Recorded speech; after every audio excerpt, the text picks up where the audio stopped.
Boris, Director of the IUCN, joins us now. Welcome. I know that you're going to be on the panel later on talking about funding the transition. It's a wide question. It's an important question. Funding has been missing within this debate to an extent. I wonder if you'd agree with that. So, of course, you speak on behalf of SOBE Belgrade, the International Union for the Conservation of Nature. Boris, what will you be saying to the panel? Sure. I mean, thanks for having me, and thanks for having IUCN.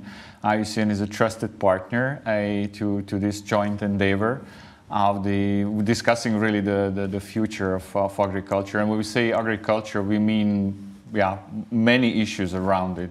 So it's not just agriculture and food. It is people. It is about land. It is about nature and biodiversity. So speaking of funding, of course, I mean, first to say that we are still concerned about the numbers in terms of biodiversity. They keep declining. And then, of course, that to look into funding streams that can support that cause is something that we are very much concerned with. Now, speaking of funding, in terms of only conservation funding, there is a major gap, and then we will look into funding to agriculture and food systems. There is also, there is a gap. So now what we can do.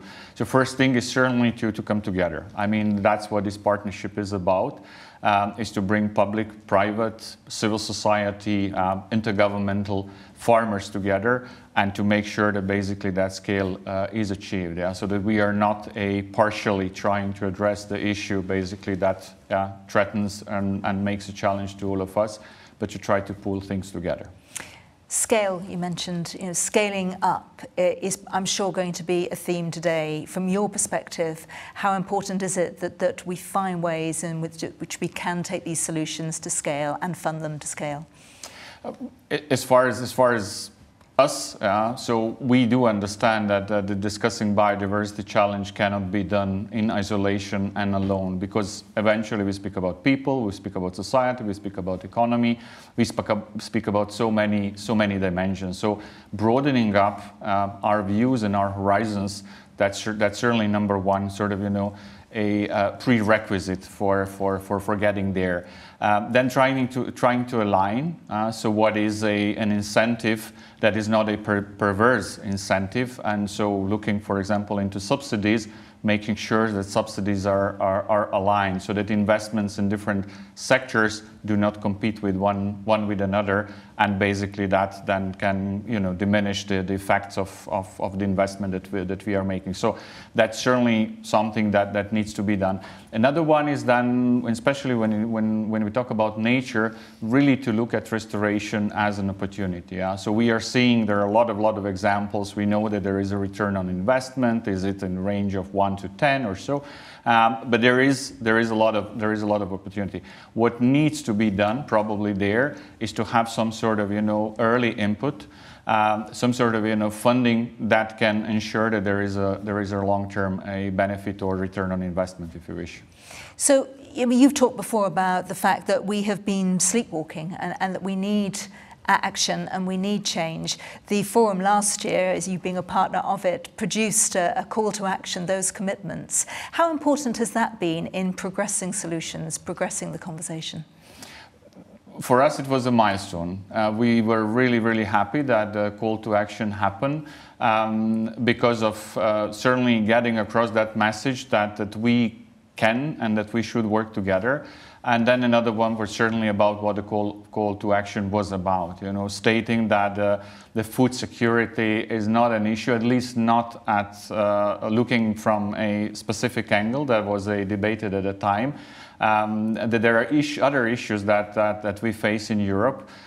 With just a recent report on climate assessment of the European Environment Agency shows that basically there are a lot of threats in terms of climate and other ways of natural resource management.